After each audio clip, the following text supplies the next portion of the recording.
packed with the capacity, all the necessities of life, everything there, burned. The company store is actually saying you can't get a bite to eat for your children, and at that time, the sisters and all, at that time the sisters and the teachers were given milk to our children, that some were fainting in school due to starvation. So all right, well, I said, I'll put it this way. I don't believe they ever should have destroyed anything. I'm against that. I don't believe they ever should have burnt down the company store, but I'll tell you this.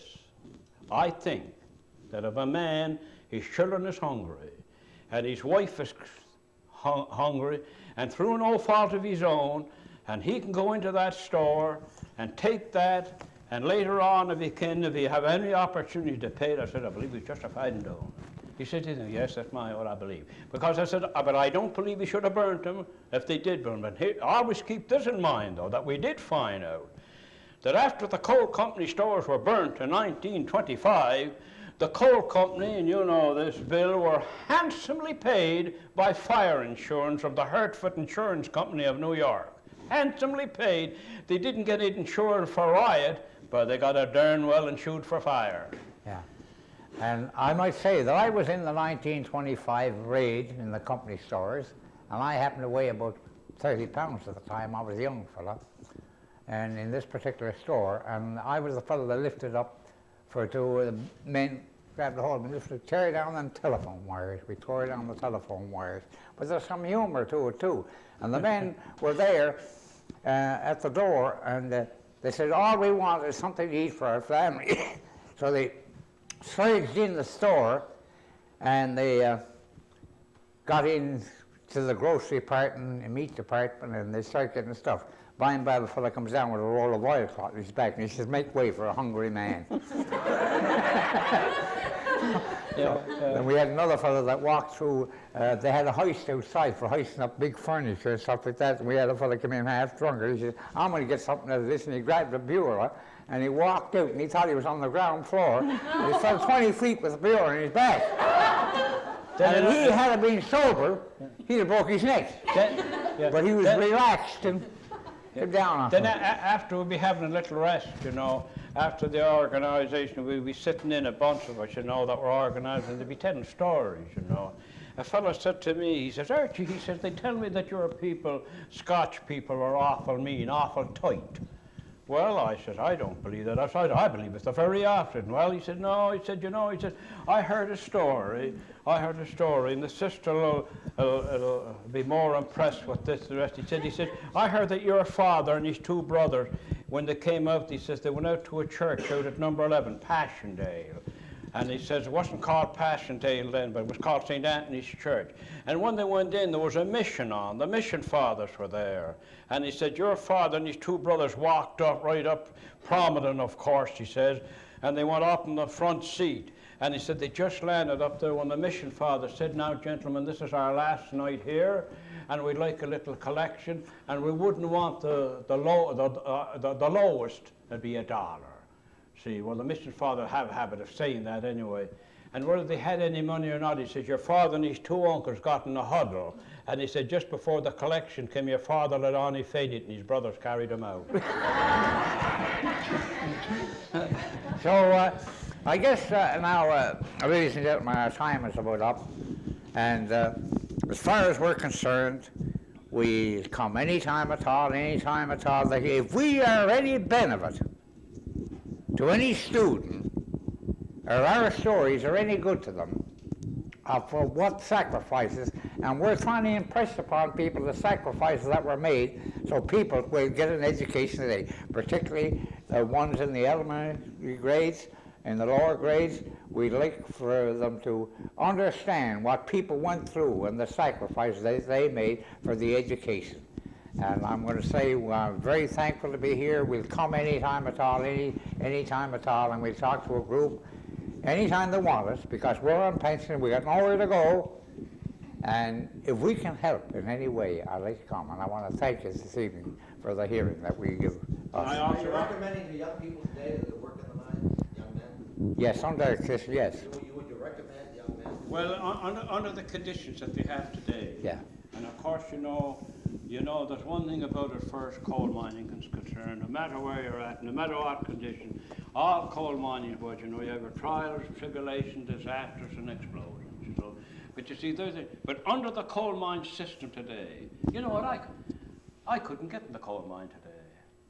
Because you have to give a grade 10 to get in the coal mine. And I'm a little more or less opposed to that too, because I'll tell you why. Because you see, they're trying to class as an educated coal miner, but the whole trouble is, see, there's some people that they have boys that they can't afford to get them that further, the 10 and 12th grade. After all, it costs money, you know that, to go to school.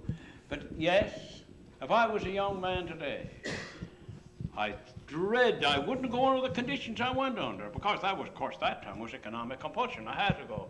But under the conditions they have today, yes, I think I'd go to the coal mines if I was a young man, because after all, you know, you can't live without money, and the wages are pretty good, and the unions are getting along pretty good. But anyway, I don't know, I'd have to give it some serious consideration, even just the same, you know. There's something I want to correct here while I'm here, and you might say, and I introduced with 50 years coal mining. 50 years coal mining. See how that 50 years come out in my case, Archie was different. How that 50 years come out is that the coal company gave me credit for my time in the army and overseas. That's how I actually didn't have 50 years underground, you know what I mean? I didn't have, but when you join the army as a coal miner and serve overseas, the coal company would give you the credit for the time you spend over there, see, so that's how I come to get the 50 years, because if you turn around and start adding up my age with 50 years coal mining, 6 or 7 years in the army, you know, She's not telling you some of the there wouldn't be enough years in the calendar. She's not telling you some of the rest. I could tell you some of the years where he was at. I don't mean in jail, but they were close to it. Yeah. So, anyway, I want now, before we go to, I want to thank you two very much. You're able to come, see, because my family, you know, different else, and the only thing is they had hard days. I can remember my mother. It's almost incredible to believe that a mother, well, I'll put it this way, my mother lived, and I'm only saying representing all those people in the early days, my mother lived and died getting up at 4 o'clock in the morning. Now that's the truth. Getting up at 4 o'clock she made, and when I'm talking, I'm representing all those people. I bet she made what they call the earlog caps, made our socks, made our mitts, looked after the family, the children, and then they had the cribs, and you know what? There was one thing about it, very near the coal mine, those fans were always going, boo. And you know what she told me? She said some of the children that had the crib, you know, and if the fan had stopped a minute, the child would wake up. You have a family, Archie? You're actually embedded with the coal mining. There's one thing Family, that, Bill? yeah. one thing that's never left my mind. Now listen to this. There's one thing that's embedded in my mind, and till the day I die, and if St. Peter will be as good friend to me as he was with the mother Cape Britain, I think he'll give me education. I think he will. I'll have a talk with him. That was one of his mother's problems, rare. And you know what? It wasn't very close in my mind. You know, there's certain episodes in your life, you know, will embedded in your mind, no matter what. And that one was the day that I went over to Caledonia, and I seen them soldiers up there, and I said to myself that there's something wrong somewhere. And from then on, I and Billy and them in our humble little way with the not to do. Now what's wrong here? All right, what happened? What's happening? We're carrying out those people at New Aberdeen almost every day. Diphtheria, open drains, flies, company making millions of dollars. Not on a personal attack in the military system. I said, my God, there's something wrong somewhere. Can we help it? Yes, and you know how we helped it?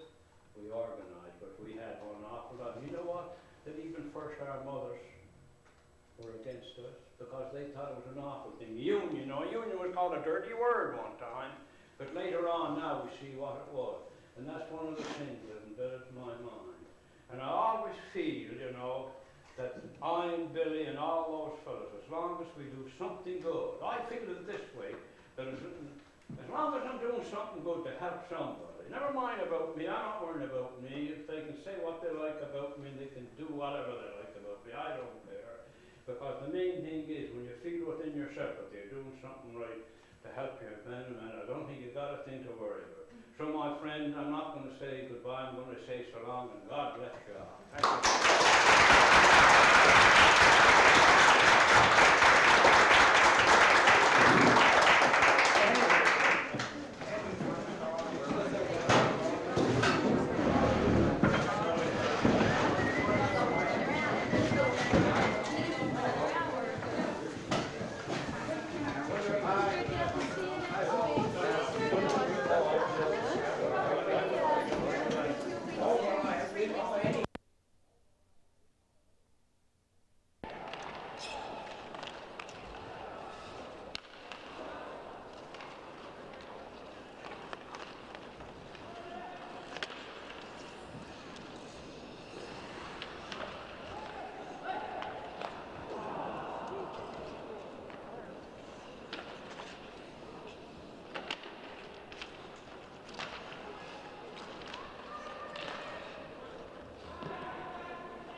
3 points.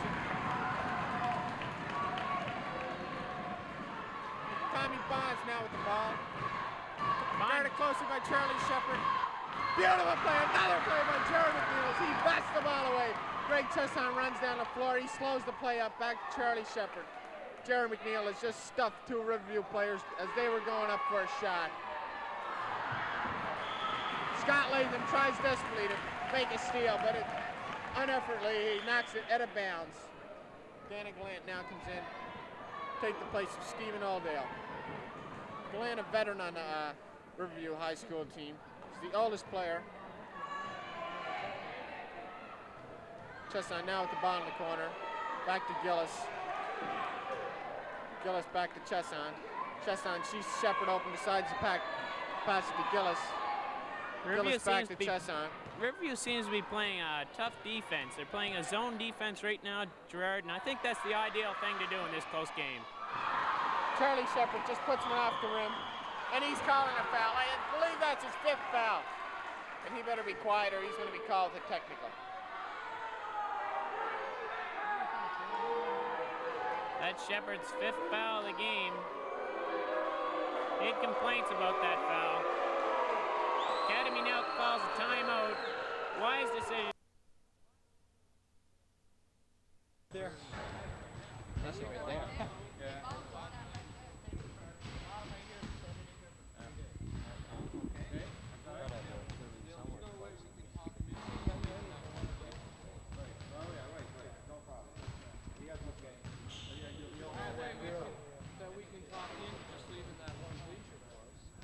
Are up for this year, because the thing is, if we're right, if we're right there, okay, then we're going to be right by the door. There's going to be all kinds of people.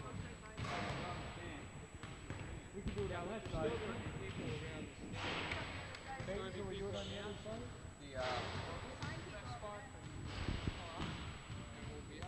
What about?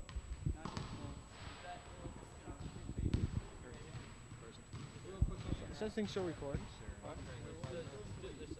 We'll keep people away. Okay, we'll see how it goes.